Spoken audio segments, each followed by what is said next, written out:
So how's life? Good. Yeah, good, Brian. Good. Very good. I summered well. Enjoyed the summer and enjoyed kind of switching off and the off season per se. But looking forward to kind of getting back into swing of things. It's the kind of busy time of year and that kind of hectic period where all the kind of the planning and everything comes together and the teams are starting back up and games are getting back up and going as well. We had our first club game there, first preseason game there last Friday night. So a bit of a shock to the system, but it's good, feeling good. Nice one. And what teams are you involved with this season? So I'm still playing a bit, still trying to play a bit. So I'm Let's go. one of the player coaches with Naas Rugby Club now at the moment. So they're my local team basically. I grew up playing for them when I was younger. Dad played for them and all that. So I played for Naas up until I was 12 before I left to go to school. So kind of a bit of full circle, to be honest, to be back and helping out and doing a bit of coaching and playing. So really enjoying that. We play in the kind of 1B, the second division of Irish rugby. So we had a really good year last year. We got to the playoff final to get promoted, but lost out of the final hurdle. But it's been really good, really enjoying it. And then I'm kind of during the day, I'm in Wesley College in the school up in Dublin now. So I'm director of rugby there now in the school. Last year was my first year in that position. So it's been good. Yeah, school with big ambition, good history and stuff like that. But trying to compete and keep up and put our best foot forward on the rugby front as well. So I'm enjoying it. Yeah, really good. Nice one, good stuff. And where are you living? Are you back towards Naas? Yeah, so I'm living in Naas now. So myself and the wife bought a house there last summer in Naas. So kind of based there, up and down the road then to Wesley and Dublin. It's not too bad when the traffic isn't too bad, but it's good. So yeah, back in the evenings then I'm only 10 minutes outside to the rugby club. So it works out well in that regard. Cool. And how are you finding that director of rugby, or what's involved with what you're doing with Wesley? Yeah, so it's a bit of everything, to be honest. Right? It's quite a kind of a fluid position. I kind of found myself when I initially after COVID, when I finished up with the professional route, I was kind of looking around at a few different options, and I coached in a different school for a year while I was doing some other underage stuff at Leinster. And I had the connection with Wesley College from my time in college. When I was in university in Ireland, I lived in Wesley as a kind of a housemaster, and I coached rugby for a year or two there. So I had some good connections. And when they kind of found out I was back on the scene, they were in touch and wanted to get me back involved with the rugby program. And just a lot of good people. I always got on really well. So initially I came in as one of the senior coaches and kind of a coaching coordinator, trying to align all the coaches and making sure all the teams were well resourced. And kind of I've taken more of a step towards a director of rugby role now, which I still do coach. I still help coach the seniors now, which is something I kind of want to stay doing. I like being on the pitch and with that and so it's a big part of it. But also I kind of touched on it. A lot of it is about just kind of creating our rugby and vision amongst the school, trying to align all the coaches. So our language and the way we're coaching from the first years, the 12-year-olds right the way up to our 6 years and 18-year-olds is kind of similar, that they're not being taught completely different from one group to the next. And then a lot of the fun off-field stuff that I'm having to learn about as well in terms of budgets and planning and the hiring of coaches and trying to get guys in and keep guys and organizing trips and tours and the likes and stuff like that. So a lot of kind of stuff is just reacting as well and dealing with the kids and the parents as well. But really enjoying the challenge, as I said. I'm kind of learning on the job, and I find myself very much leaning on some of my kind of other rugby contacts who I've made through the years, who there's a few guys in similar positions in different schools which are a great help as well. So that's been good, really good. Nice one. Those budgets are a lot easier up there in Dublin than they were in Roscrea anyway. You get to do all the cool things. I don't know. Yeah, I don't know about that. But yeah, it's interesting to say the least anyway. Yeah.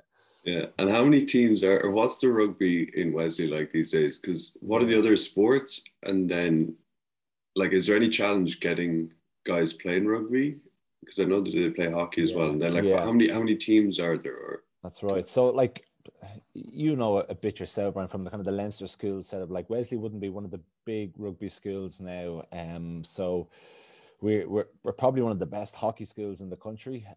Hockey is it's a big resource in the hockey here. A lot of kids play it, especially the girls. It's the main sport for the girls.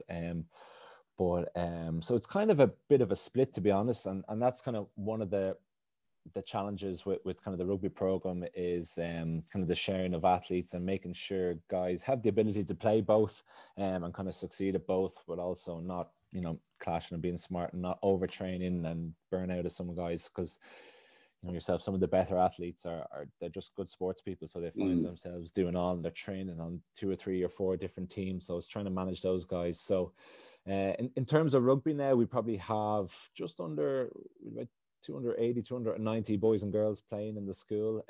So we aim to have about 3 first-year teams. Hopefully we'll have about 2 second-year teams, then 2 junior teams.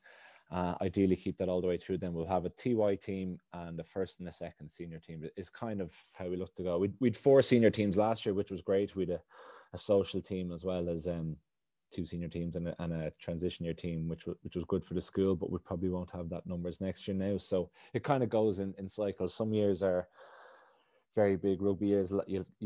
You'll find out a lot of them will have played before or they've been experienced with it and they're very keen sports people. Some other years you won't have the same level of exposure to rugby as maybe some others have. So it kind of fluctuates up and down. But the last 2 years now who have come in have been very keen rugby years and seem to be mad into it. And off the back of last year as well, we had a great year in terms of a bit of exposure for the schools with both our junior and senior cup teams qualifying for the quarterfinal, which was great for the school now. So that kind of had a bit of buzz behind it and allowed some of those younger years to get even just to see the school win a match in Donnybrook was massive for those guys. So hopefully we can kind of continue to build on that momentum.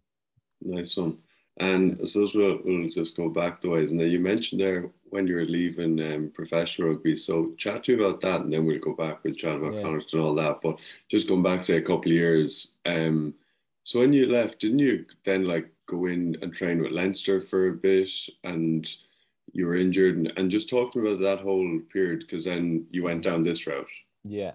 So I my last game for Connacht was actually against Leinster when I basically did all the ligaments in my knee and did a kind of right job on it. So I ended up obviously having to get surgery on that, and that had me out for basically the rest of that season. And so we were kind of to-ing and fro-ing over a contract, but in the end there was nothing on the table for the following year. And kind of like the S&C coach Johnny O'Connor and stuff was great in Connacht. He kind of, even though my contract was up for that following summer, I kind of stayed in with him, kind of just rehabbing, because the whole intention was to try to get back playing and to find another team and a club. And then I had a bit of a complication with the knee. I ended up having to get a second surgery on it then when I was kind of...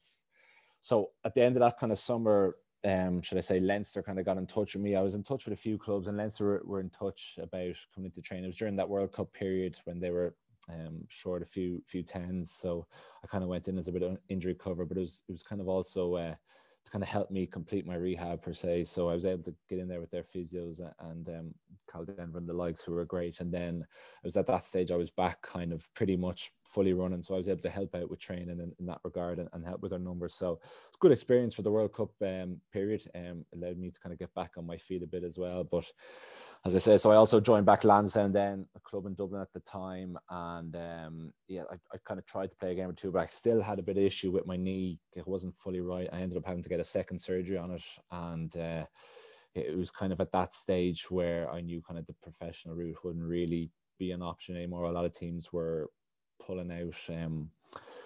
You say if you hear rumors and things like that for certain clubs showing interest, but then once the second surgery happened, that kind of most clubs pulled out, and that's kind of where that kind of knee injury basically finished my professional career. But then, so it kind of in a way, it kind of probably helped me in a bit, and just to know that kind of door was closed and to kind of fully focus on it. But in another way, it kind of I probably didn't plan as best for that kind of the finish of my career, should I say, because I had still intentions of going abroad, and I was still talking to the minister. There was a few options potentially. Would we go abroad here or there, do a few other things, but nothing kind of came off the back of that. So once I got back up and running after that second surgery, I still kind of felt like I could play a bit, probably just probably not that I had much pace to start with in the first place, but probably lacking a bit of that anyway. But I kind of managed to get back up and going with Lansdowne to the tail end of that season, which was great, just to get a few games again, just to kind of try to get a few games, which was great. And I was coaching with a club then, Gonzaga, a school up in Dublin as well off the back of that, and doing a few lengths of things. But so that following season then was kind of when I realised, look, I'm going to I'll need something a bit more full-time. I kind of need to be, have something with a bit more routine, a bit more schedule that I can kind of rely on a bit more.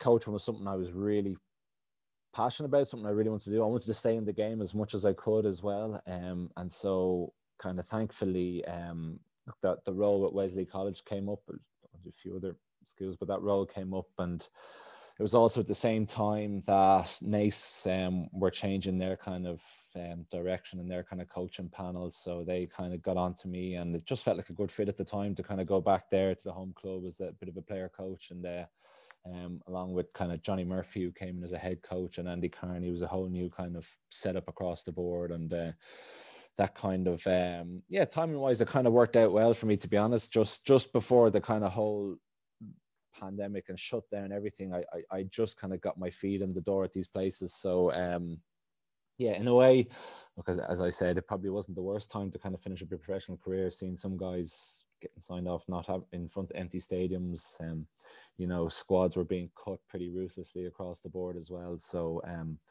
look, I had a great 6 or 7 years down in Galway and was very thankful for it. So I had no regrets, that's for sure.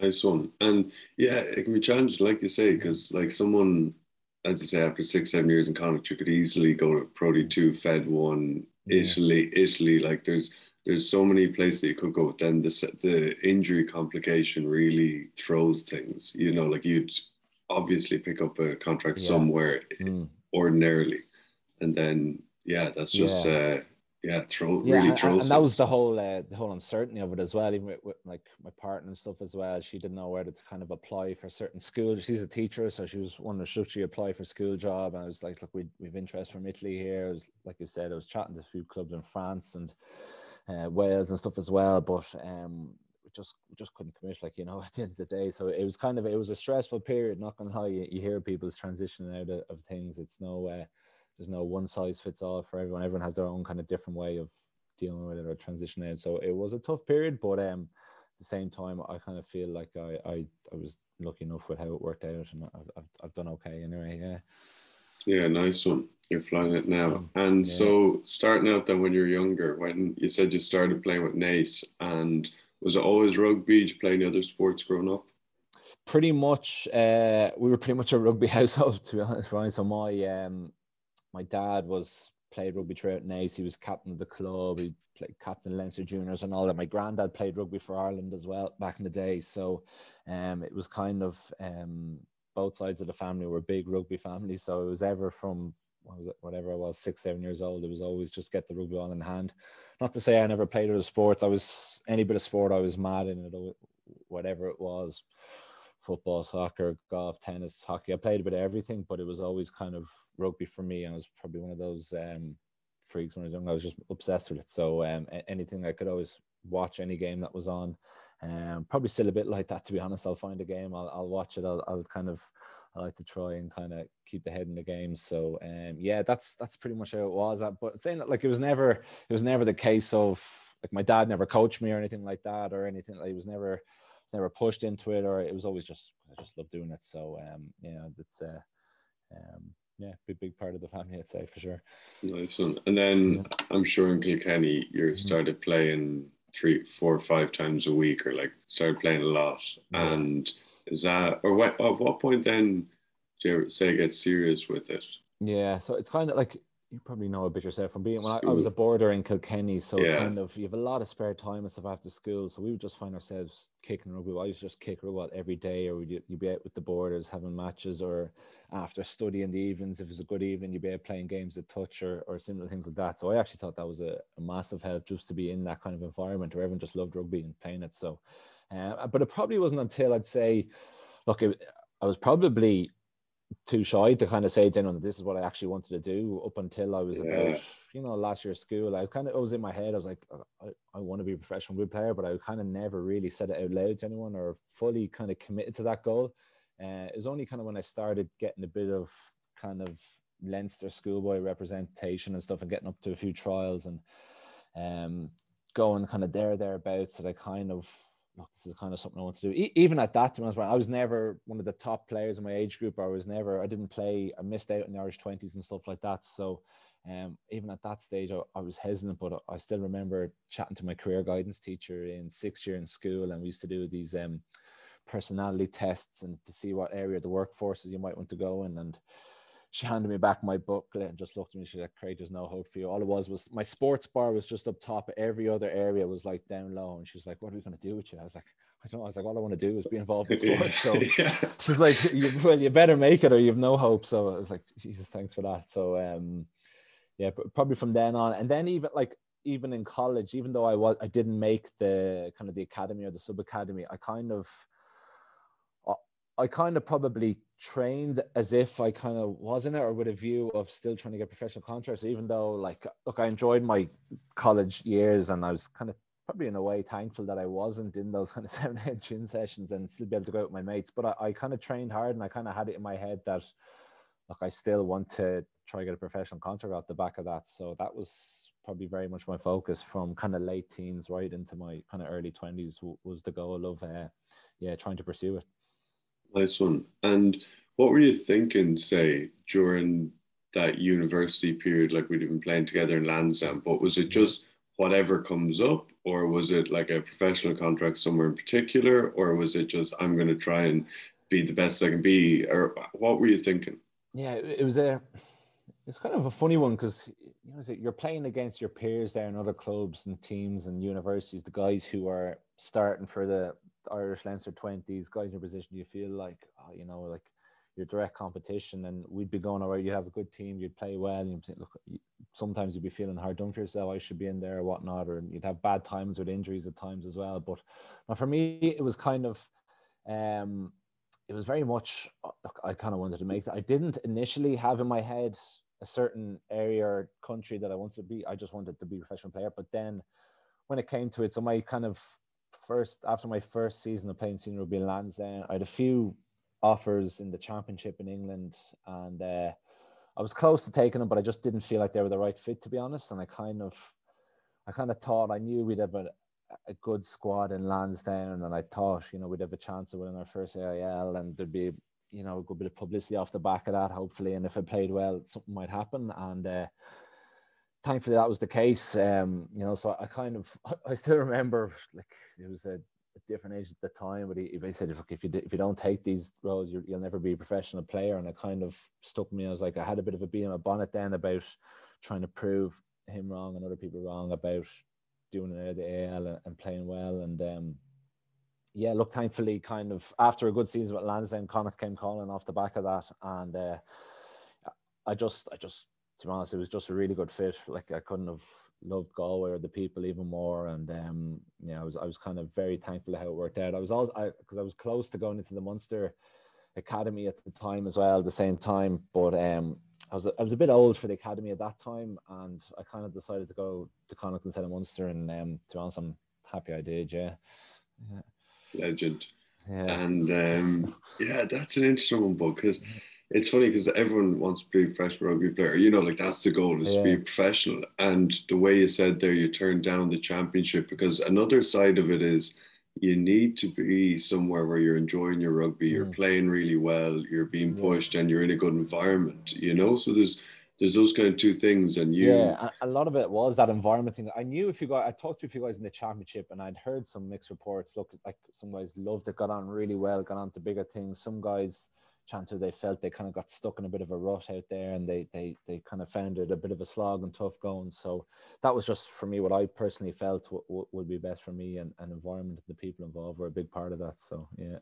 Yeah, nice one. And then just chat to me briefly about, because I remember back then hearing your representative or lack of it. I remember being so shocked when we were 20s or senior. But like, just chat to people listening, like what what you did with Leinster underage before, because you got signed with Connacht then after a year or two in senior club rugby. Yeah, so I kind of went through I was in the Leinster schools play, but literally the week before the Interpros, I did my back when I was in 5th year, and that had me out for basically the full majority of 6th year. I only played about 2 games in 6th year in school, 2-3 games. I literally got back for the cup, so basically got back for the game before the cup and a few games. So I kind of hardly played any rugby in 6th year, and was played for the Leinster 19s then that summer after 6th year, and then following year for the Leinster 20s. Similar enough, I had a few niggles and injuries, and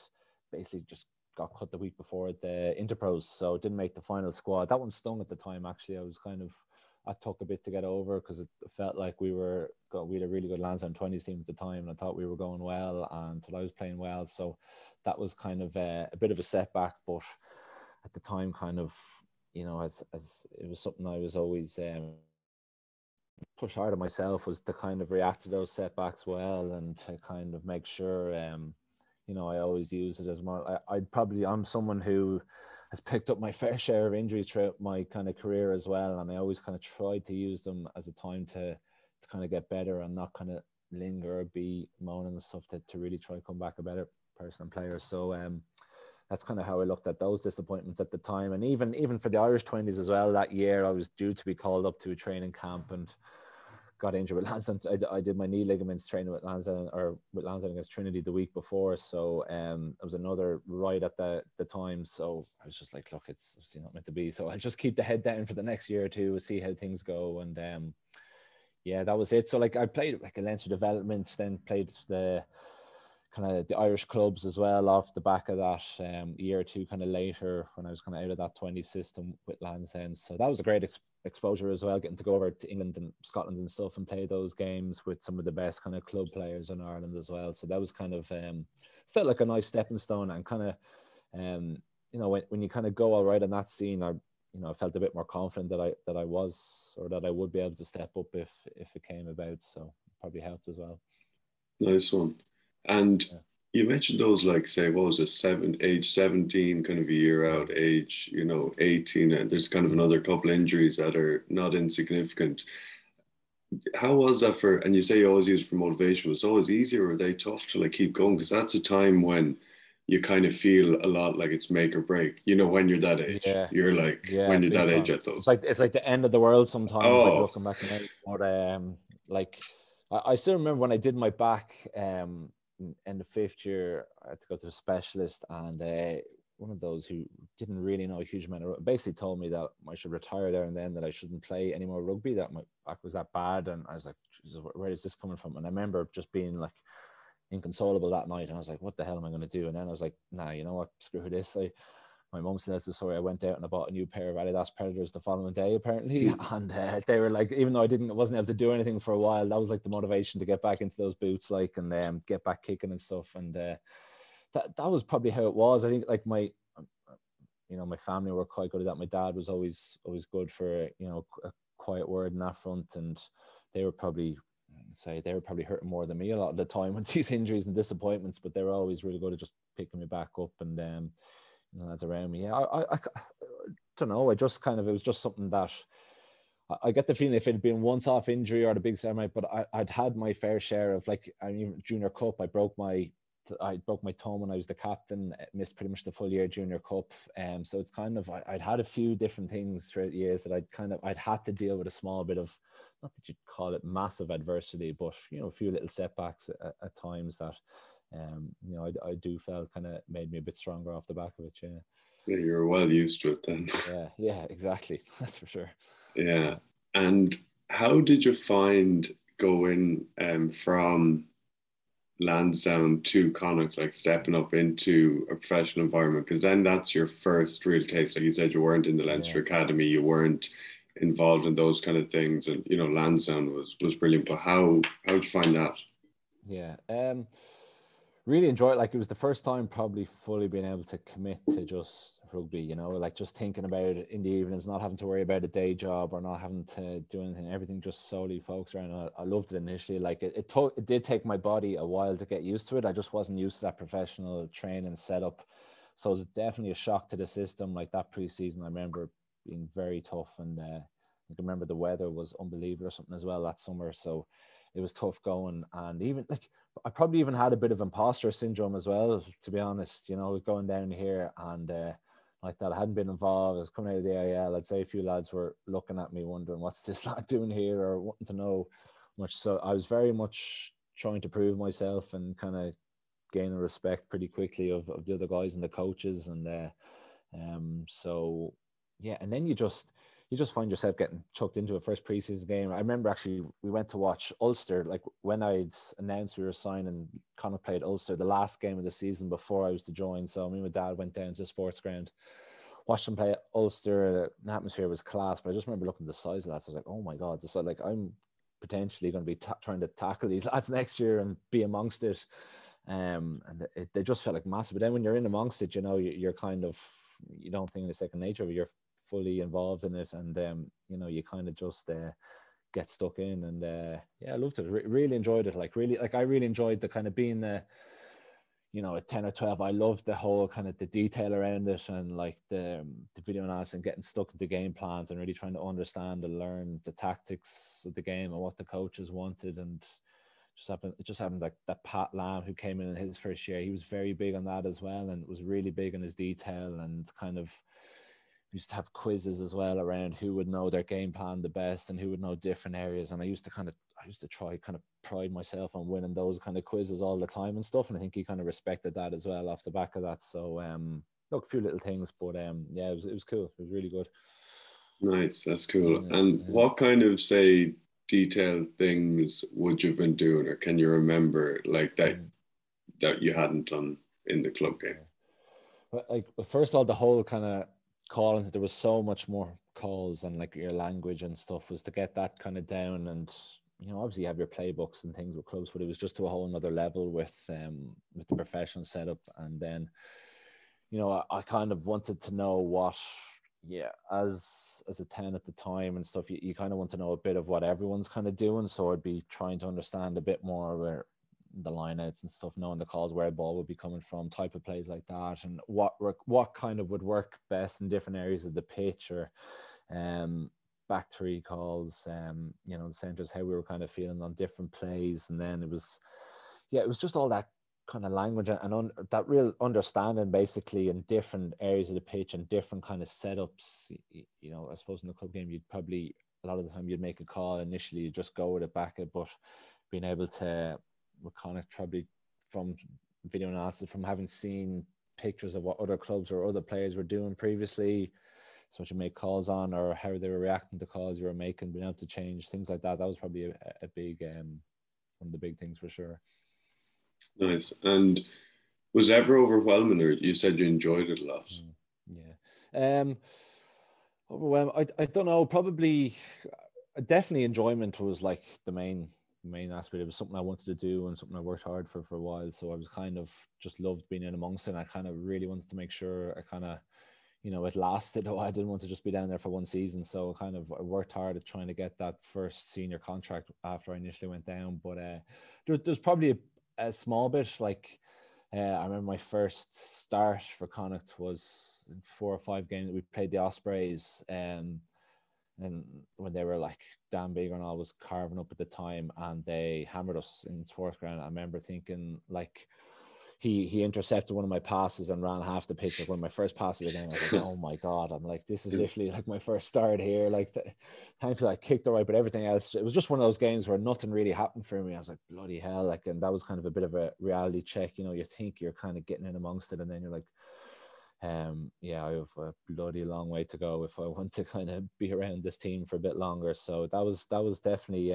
thing. And you kind of get those every now and again, like I would have liked to think that I never really took it for granted, or you know, kind of I'd like to think that I kind of tried to be in the moment as much as possible with my time there. Yeah. Yeah, I love that too, is what you say about not taking it for granted, no matter what Yeah. team you're at. You know, like even playing with Lansdowne, playing anywhere, like playing with Kilkenny, like not, it's a good mindset to have, not to be taking Yeah. it for granted that you're always going to be there. Exactly. And even I'm even finding it even more so now at the moment. Like I know I probably don't have much long left playing as well. So I'm kind of really trying to enjoy my games in the rugby at the moment, and trying to kind of help out the younger guys. And even, as I said, like last year we got to a playoff final. Like a lot of guys, those are first year playing with Naas, they might feel that might happen every year, and you know that might not be the case. We might never get back there again. So like it's very much trying to say to guys, look, enjoy these times, and you know it, like we're going to have to work even harder this year, that we don't take it for granted that it will just happen. So yeah, I think I've definitely got better as the longer I've gone on as well, and yourself kind of experience teaches you as well how to kind of handle situations differently as well. So definitely more relaxed in that front. Nice. And with like kicking would have been such a big part of your game, like you're, you know, so good at it. And but well, I remember Pat Lam, there's a thing that Connacht didn't kick, like literally didn't kick the ball for a season or maybe a season and a half.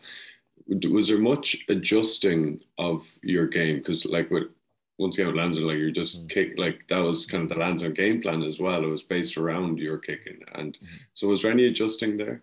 Yeah, it was definitely a big kind of mindset shift. But I think that's why Pat, he literally he tried to flip the whole thing, and basically he wanted the whole team to change their mindset, no matter how difficult or what it was, that there literally be no kicking in our half or an exits. We tried to run pretty much everything, and that was the kind of way he went about it. And yeah, it definitely took a while. Like it was just all habits or certain pictures or areas of picture just used to, look, this is what we're doing, fall into your comfort zone. So it very much was trying to get out of your comfort zone, kind of it, like basically keep up with the team and the strategy, because if you weren't going to do it, he was going to find someone else who would do it and who would kind of stick to the game plan, to the system. So it was trying to kind of improve your skill set all the time, that you could be adaptable and fit into whatever game plan he wanted, and it was making sure that you could do that run pass kick option, whatever it may be, so that you felt like that he could have trust in you then for whatever game plan he wanted to do after that initial initial shocker for everyone to get used to it. Yeah.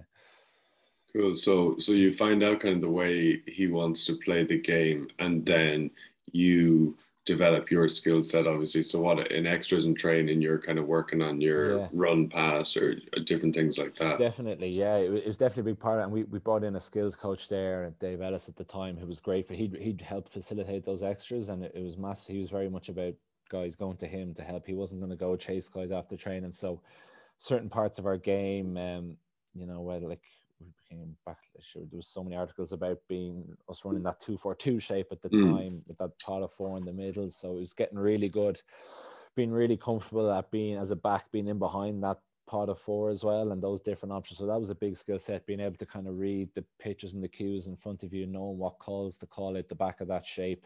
So we used to rep that a lot. We used to rep our our different like set piece plays, just certain types of kicks as well. It wasn't just random like kicking on the edge or these crossfield kind of kicks that we used to do at the time. It was kind of a certain type of kick and skill. So it was definitely trying to kind of adapt and upskill yourself to kind of suit the game plan. I'm curious, you piqued my interest with kicking, but so what kind of kicks? So what kind of kicks did you find different? So obviously you got your, say, clearance kicks, you got straight crossfield kicks like kick passes.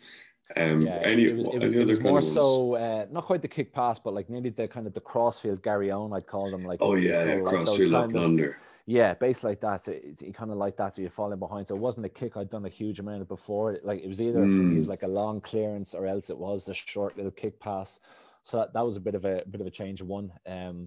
We also just had our kind of I like, but with me being left-footed as well, I kind of we'd always split our pitch in half with our right footers and our left footers. So for me, it was very much about kicks down the left-hand side of the pitch. So off mid scrums or anything, I'd always generally pop in as like a first receiver on that left-hand side, or look to control the left-hand side of rucks. So those those corner kicks as well. I suppose nearly those kind of nearly 50-22s as you nearly look for them now as the game has gone on, but really kind of those kicks to that left hand side were a big one. And then speaking as attacking kicks as well, those kind of those little grubbers or little, I think, chip kicks and stuff like that you probably had to make sure you had in the locker if you needed them, so that's something like, they've kind of progressed really well as over there. And you see like all the best attacking teams these days have a very strong attacking kick intent as well, so it's a big part of breaking teams down. 100%. Yeah. And then with Connacht, say, what were your best times, most enjoyable period there? My best and most enjoyable period, like it's easy to say the kind of the Pro 12 win and that season. I really enjoyed the kind of the start of that season, kind of the middle of that season, when we felt like it just felt like everyone just knew exactly what they were doing. The game plan, you'd feel like you'd beat anyone regardless of who you're playing, just because you knew the game plan worked at that time, and we were able to beat teams. Like I was playing a lot. We were winning a lot of matches. You just felt really confident. So I really enjoyed that time. Then so I kind of did my ankle and I missed the end of that season. So it kind of wasn't really the kind of, like, you enjoyed it because you contributed throughout the year, but you don't really feel part of it on the day when you're kind of not out there playing. So, but no, that was a great period. But I also actually really enjoyed the following year when I've been out for a while. That pretty much whole summer, came back, and then we had some big European. We beat Toulouse, beat Wasp. We went on a nice little run there of games, and I just felt I was in a good place, and the team was contributing a lot. I really enjoyed that period. I felt like we were kind of respected more as a team after having won the league the year before, and it was definitely a tougher year because of that. But at the same time, we were kind of taking a good few scalps as well, because we were confident we were a good team. So that was probably an enjoyable period as well. Yeah. And like then the other usual, like, I used to love the pre-seasons, like towards the end of not the start of the pre-seasons, but when you go on your trips away as a group, whether it be to France or wherever, getting that kind of team time with the whole squad before kind of teams had been picked and all, it was always a really enjoyable. There was always a great buzz around those trips. Everyone was in everyone was fighting hard to try to get those slots before they'd been picked, and I always really enjoyed the atmosphere of those trips as well. Nice one. Yeah, actually, on that pre-season, the tail end of it, when you're actually feeling a bit fit and the weather's good and the sun is out, it's actually it's enjoyable, isn't it? Nothing better, but training a meter out there and then going out to Blackrock for a dip or whatever it is, like feeling like you're actually a bit fitter, and feeling like you've put the work in as well with your mates. Nothing better, isn't it? No, for sure. And you mentioned earlier, say, with the game against the Ospreys with Dan Bigger, like throwing the interceptor, how did you deal with it well in games, like setbacks in games, like something like that? You could easily spiral hard, but you said you still made your kicks, or so how did you deal with things like that? Yeah, I probably, like, initially I probably would have let that kind of stuff linger a bit, to be honest. I used to very much split my kind of kicking and like my gameplay up completely, like, so I used to like to think if I was having a bad game that I'd like to try, at least my kicking to be okay, or vice versa. If I was kicking crap, I'd like to hope it wouldn't carry on into my rub. I would kind of split those up, and I felt as a goal kicker that probably made it easier. I was very much, I'd never really think of a previous kick that I missed, or I'd probably think of maybe how the ball might have flown with certain conditions, or kind of aiming points and things to use. But I felt like that was kind of a benefit, that I was very much just next job, just focus on what needs to be done at that time. In the gameplay, I probably found a bit more different like that, like an intercept that would probably play in my mind for like the next play or two, and you're trying to get rid of her, think of the next call to call, or you're stressed and you might be under a bit of pressure, you're trying to figure out. I probably found that a bit harder to kind of let go of and move on to. But in terms of the kicking side of things, I found it very easy, and it probably eventually has gotten better as the more experience you gain and the more times you're in those kind of scenarios, and more comfortable you are with your, how well you know the game plan and the guys around you as well. All that kind of stuff contributes to it. So yeah. How with the kicking, how do you now, or in the past, compartmentalize that, or say forget about the previous kicks, or forget about the intercept you threw 5 minutes ago, or the thing that didn't go well. Like how do you do that?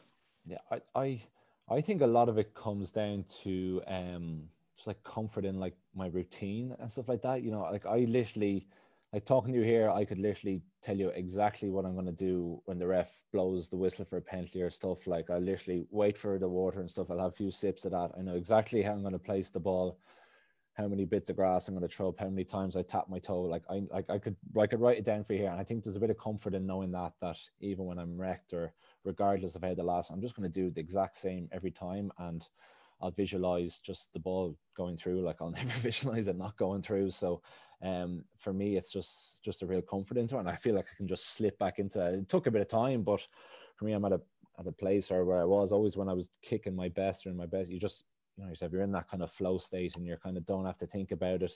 And it definitely is something that you have to work on and grow, and you probably have to train under pressure a bit of times as well. And you know, you've got to experience different crowds and noises and stuff as well. But I think the kind of the routine and the comfort of that helps me massively, and just in kind of my mental state, and getting myself blocked out, and knowing that, you know, when it comes to this, I just not thinking about anything else really.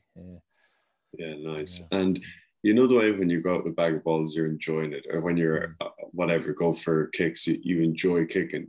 Do you enjoy it in the game? Yeah, I would say I do now. Yeah, I do. Like I kind of had my first 2 kicks there last Friday night. You know, but I was really looking forward to, like, I'm at a stage now where I don't really, because my body isn't what it used to be. I don't get to practice really as much as I'd like to anymore, as much as I used to. So it's very selective practice for me. But no, I actually I like goal kicking. I actually like the pressure of trying to have. I'd love to have the winning kicks. There definitely was times where I was like, oh my God, please, like, let it be whatever, 4 points behind or something, so like a try, you wouldn't need the conversion or whatnot. But I kind of got to the stage where you liked to feel like you were the one who was contributing, or who was kind of, the team was able to rely on you to get those kicks. And I haven't actually had a huge amount of like last minute kicks, to kind of where it was on the line. You know, my last season in Connacht, glad I hit the post with a last minute kick to win the game. That one still annoys me, but you know, I've only had a few. Thankfully, I've pretty much got every other one. So but it's just a case of learning to live in it and kind of enjoy and appreciate that pressure, I suppose. I don't think the best goal kickers would kind of stay doing or would enjoy it if they didn't enjoy, or if they didn't, you know, like or want that pressure. So it's definitely a part of it. No, for sure, yeah. And definitely by the time you got to Lansdowne, the team were relying on you. I remember whenever there was a penalty within 55, I was like, all right, 3 points, we can already go back. You were trying to step up to take them. That was the problem. Yeah, exactly.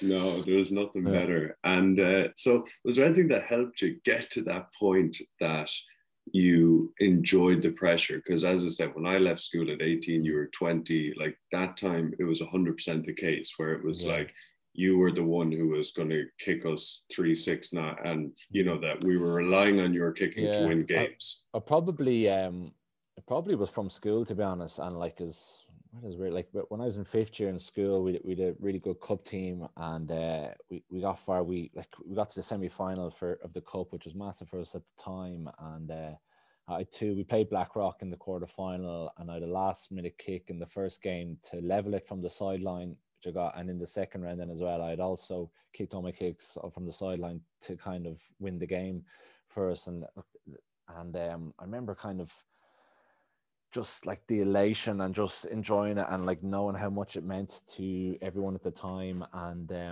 just even though the kind of, there was articles and everything in the papers, I was like, oh my God, this was actually a big deal. And like seeing how much it would kind of you know, that kind of pressure, realizing how much I actually enjoyed the moment and the process, and wanted to be able to do that again, is kind of, even when I was young. So I kind of learned to look, it might have been a completely different thing had I missed those kicks, and had we not gone through, I might have had a different outlook on pressure and match winning kicks. But I kind of it grew on me from an early age, and it was when I kind of had a bit of experience and would have and really wanted to just do going forward, I suppose. Yeah, nice. And with I fully understand what you're saying about being in boarding school and kicking, and I used to the same, just always be out kicking. But just to give people an understanding of how much time you spend kicking, like say in school, how, it's funny because I had a few of the nice guys back to my house there a few weeks ago for a bit of a recovery dip in the river, and I still have my rugby posts up in my back garden, and they're laughing at me that. But I remember, I think it was for like my 9th or 10th birthday, my dad put rugby posts up in the garden, 2 scaffolding sticks, and best Christmas present I ever got. I was just out there kicking all the time, and I used to just kick all day, every day at the back, and literally in school, like every day I used to just kick, and like I couldn't say that enough to young kids now these days. Get out there, just find what works for you, like find your technique. Everyone kicks differently and has different strikes or ways about doing it, but just find what works for you and put in the hours and enjoy doing it. I used to enjoy doing it. Like I still remember then in school before the big cup days, whether it was depending on where your match got put, if we were in, I think it was Portlaoise or something like that, our cup game was actually against Rossgray, and I'd go down the weekend before to Portlaoise, and I'd bring my dad and brother. It was last, I'd make my brother lie in the puddles of water and hold the ball for me while I was kicking them over, like, and then he, like, later on the years as well, Maynooth and Newbridge, I used to go out to where the weekend before to the ground to do kicking. It was just something I liked doing and something I put a lot of hours into, and then it just became second nature. And you kind of learn to enjoy and love the craft of it, and it's just something you just do. Like, then, like, you go forward to Lansdowne, and you have your days when you do it, or after training your few reps, and then Connacht, you'd be able to spend a bit more time. Like Wednesdays were our down days, but I always used to look forward to just going in with the bag of balls there and going out with the kickers, and we'd spend our while kicking there, and it's kind of like you kind of just learn to love it, like, basically. Yeah, and I'm sure I don't know, maybe other skills are similar, like hookers with throwing, or I don't know, nines with passing, or box kicks, or different things. But it's interesting. Sometimes, like when I'm coaching players now, and we're kicking after training, or we're kicking, I feel sometimes they're looking for a magic pill. They're like, what? Tell me what exactly. It's like, and I feel like saying, like, get the bag of balls every day for 2 years and kick every day, and then come back to me, and like, that's how you get better, isn't it? I kind of say that as well to some lads when I'm helping them with their kick, and they're like, oh, tell me what I did wrong, or tell me what to do, or how to fix my kick. And I very much go, I'm not going to tell you what to fix, or I'm not going to change your technique massively. You need to find a way that works. Like, you need to be a natural kicker. There's some guys who just kicking, and if you can't kick, as bad as the saying is, you just can't kick, like, so you need to know how to strike a ball. And then, look, there's the finer parts and different things we can touch on, and that kind of mentality, and a few different things that might help. But a lot of it is, like you said, that down to trial and error. Yeah. And how are you finding now last season, the player coach and getting into coaching and that side of things? Yeah, really enjoying it, to be honest. Like, it's it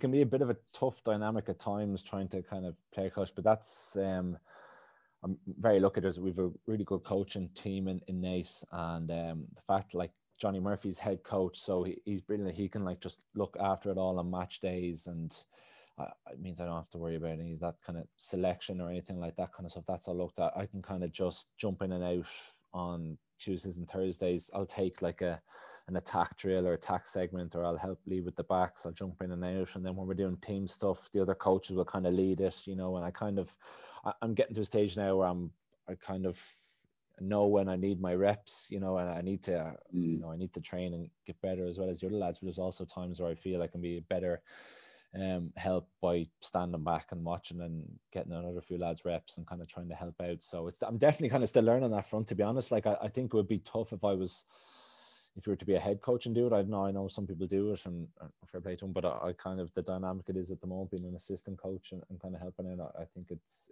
working, and it's definitely, coaching, it's definitely passion. I still feel like I'm a young coach, so kind of definitely something I want to pursue. Yeah. And what is the setup like in Naas, training gym, or what's it like, say? Yeah, like, it's probably very much your typical kind of amateur club setup. And Ireland, like, we train Tuesdays, Thursday evenings, after work when lads are finished. I definitely think very much tried to push the standard. Sure, we probably time on the pitch, from speaking to players and guys, we've tried to pull that back a good bit in the last year or two, rather than being on the pitch for 2 hours or an hour and a half, whatever it is. We've very much focused on just having more quality over quantity, and pushing and working the guys hard in the training when they are there, and being off the pitch in an hour or whatever it is, and then trusting that the guys are kind of doing you know, we've good little gym set up there in the club as well that guys will be in before trainings, and you know, it's open on the Monday evenings as well, that lads will tip in and do their bit. And we have our app that we kind of, there's a bit of you know, self-ownership there with guys. Look, you need to get some stuff done on your own time, but Tuesdays and Thursdays you're good to go, and then Saturdays are match day. So that's like, it's, you actually have very limited hands-on and time coaching when you think of it with the guys. Like Thursdays tend to end up, once the season starts, second half of the session is basically a team run. So you kind of, when you think of it, you basically only have a session and a half basically each week to kind of impose what you want, or there's limited hands-on hours. So you really need to make the time work and be well organized, and kind of trying to make sure we're still hitting all our kind of big rocks throughout the week. So yeah, but no, I think like we've had really good numbers in NACE. Like we've been able to have 2-3 good teams training against each other, which has helped massively, and it's just improved the standard of our training. So hopefully we still go that way, while also like we're obviously we're one of probably the highest ranked clubs outside of Dublin, you know, in Leinster. So trying to have that kind of guys who are, a lot of them are homegrown, have come through NACE or Kildare, but also we have a few influx of guys from around the place. So trying to, that community focus is a big focus for us as well. So trying to touch on all areas. Yeah. Good stuff. Yeah. And what was the challenge you found coaching that you mightn't have thought, or something that you learned? Yeah. Like I still feel like, you know, getting to actually know the players off the pitch is probably sometimes you just take it for granted, or you know, you feel like you know some lads, and then you're hearing things behind the scenes, or you actually try to find certain aspects out of it, and you're like, yeah, I had no idea about that, you know. And you think you're kind of doing a good job, taking a few good drills, but then you realize you're actually, you know, you didn't get to say hi to half the lads, you know, before the training session or things like that. So that's definitely an area that continuous work on for me, and trying to get to know thing. And it was one thing I felt nice. We actually did really well last year. Was you know, when the guys brought it in, they'd seen it in another club in Australia, I think it was, but just the 3 H's we used to do at the end of every Tuesday training session. So it was your hero, your highlight, and a hardship that you've gone through in your life. And at the end of each session, someone new would be nominated from the previous week to do it. And I felt like it really brought us together. A lot of the hardships were quite hard hitting. A lot of it, nobody had a clue. A lot of things, and we'd grown men breaking down there after training sessions, and it was a powerful, I think it brought us together as a group, and got you to know guys you know, off the pitch that more, and I felt it brought us closer. So that's definitely how you can kind of try improve or get to know guys on a more deeper level. Yeah, that's brilliant. I've never heard of that. That's such a good way of connecting people. And yeah, it's funny you say that. It's so true, isn't it? Yeah, when you start out, you think so tactically and technically, and you know it all. Like you know, when you play, or you know so much, and you realize like how little is actually needed, because you don't have time to put it in first stuff. You know, like you know all this stuff, and it's like, all right, you're trying to cram it in, but you're like, what's important? Yeah, and then getting to know people, and like connecting with people before training, and then during training, and then after training. That's something that I feel I've gotten so much better coaching in the last couple of years of doing those things versus how much can I tell them. Yeah, those little conversations, isn't it? Like, and just whenever you can. And because when you think about coaches you've had, it's like, and even all gameplay, like what you were saying in Connacht there, sounds, of course, there's a lot there to put in, but it's playing rugby at the end of the day. But a good coach is someone who's like sound first up. Yeah, exactly. Like, as I said, like you all remember your coaches from growing up, the ones who you loved and playing for, and then the ones who, you know, either couldn't stand or didn't do it. And like, there was generally like that, they were generally sound. You just got on well, and you felt like they, you know, they cared about you and wanted you to do well compared to the others. So It's funny, you take your bits from certain coaches, don't you, who've influenced you, and you kind of try to ingrain your little bits and put your stamp on it as well. So yeah, but it's all the joys, isn't it? Yeah, 100%. That's a really good one about taking Yeah. little bits from coaches. I feel that 100%. Yeah. And what bits from coaches have you taken? Do you feel in you as a coach now? What bits do I feel? Bar like tactically stuff. Obviously, there's a few different things like that. But no, I think see, Pat was my first professional coach who I ever had. So I think the importance he placed on actually greeting everyone in the room at the first thing in the morning, whether it was handshake, fist pump, it's been well documented at this stage. But I'd like to think I'd do that going forward, make sure I get to say, especially the school kids here now, we've trained in an hour with the kids, and it's always something I'll make sure to say hi to every one of them, and kind of checking how their day was going at school. For a lot of them, it's a big release just getting out on the rugby pitch afterwards. Some might be struggling in the classroom, some might love and excel in the classroom, so just making sure they have that bit of a connection. So that's definitely one of them, kind of and then there's a few other little things and trips. I probably have loads more that I actually can't even think of off the top of my head. I'd say you probably have to ask someone else as well who is kind of one of the things that, like, geez, he's just copying so and so. But look, it's kind of, I feel like you grow as you go along. Yeah, and that's one thing that it sounds very easy, the connecting with people and giving a fist bump or a handshake, but it's actually extremely difficult. I don't know about you, but like, say if you 40 players on a field, it's not like it's not nothing. And like I'm introverted, and sometimes if I go to coach, it's like it's not the easiest thing to be going around to every single person, and it takes time, like you say. Yeah, massive. And even like, obviously with the club and stuff, it's easy with the backs because I'll always be with the backs and I'll have them and be able to get through them. And often there's not as many backs as well, but then it's the forwards that's trying to catch up with them, and like that sometimes you won't. And it's making sure you get them afterwards. We'll make sure we'll always sign off training as well by giving everyone a handshake around the circle. So you kind of, if you miss them at the start, you make sure to let them know at the end that you kind of forgot them. But no, it is, isn't it? It's definitely something you have to kind of go out of your way nearly to do sometimes. Sometimes it's easy to do it sometimes in a change room when they're all sitting there and you could just quickly bump around them. But sometimes you do have to go out of your way, for sure. Yeah, and thanks for your time. I'll let you go quickly. What are your kind of thoughts going forward with coach? Like it sounds like you're really happy with what you're doing at the moment, Wesley. But like you said you want to give it a shot. How far into the future do you look? What would you like to do? Yeah, it's a tough one, Brian. Like I do kind of, I'm very thankful with where I'm at. I'm enjoying where I'm at the moment. I do have ambitions. I'd love to try and see how far a coach can take me, whether that's in the professional route or not. I'm not fully sure. Like it's a big step. It's a big change to kind of commit to professional coaching. You kind of, it's a long hours. It's a lot of time away, like yourself. But even the coaching now is a lot of time taken up. So my initial goal at the moment is definitely to try and take Wesley as a school to be a more dominant force in rugby in Leinster, and to see where we can go here, and continue going with Nathan with the school. And I'd love to get involved with some more rep sides and kind of see to kind of that player development pathway as well is kind of something I'm kind of passionate about, and seeing players improve. So whether it is at a provincial level or whatnot, I'd love to kind of try and progress that level. But it's hard to know, like, who's to say what, if a gig came up somewhere, I wouldn't jump at it, or who's to say that I'd be kind of turning things down to kind of stay where I am. So at the moment I'm happy. I'm definitely want to stay going with the coaching and commit to it. So it's just all about trying to learn and stay ahead and stay in the game, really.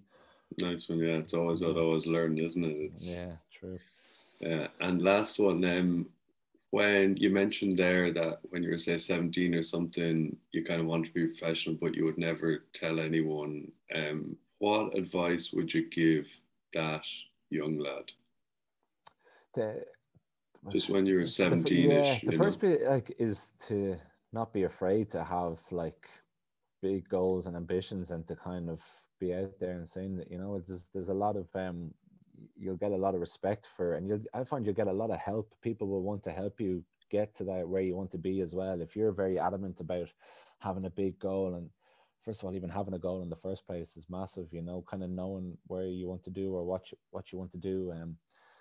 If you can find people that'll help you, then it'll only help you get to where you need to go. So yeah, for me, it would probably be a bit more just being out there and actually telling, look, this is what I want to do. Can you help me? You know, I want to get here. How can I get there? And then, as I say to all young kids, like, you've got to enjoy what you want to do, and you've got to be passionate about it. You've got to be ambitious and passionate, and just put in the hours. Like, you got to put in the work. Like, I was never the most athletically talented player or anything, far from it. So, but I'd like to think I put in the hours in training and kind of trained hard and had a good attitude. So I find that'll get a lot of kids where they need to go if they have a good attitude and are willing to work hard and be ambitious off the back of it. Yeah. So that's, you know, as what probably many people will say anyway, but that's definitely it for me. Nice one. Well, hey, well, congrats on a great career so far. You know, I'm sure a few years exactly. left there in the field, and we'll see. Yeah, and best luck with the coaching and all that going forward. Cheers, Brian. Really enjoyed it, mate. Best of luck to you as well. Loving your work.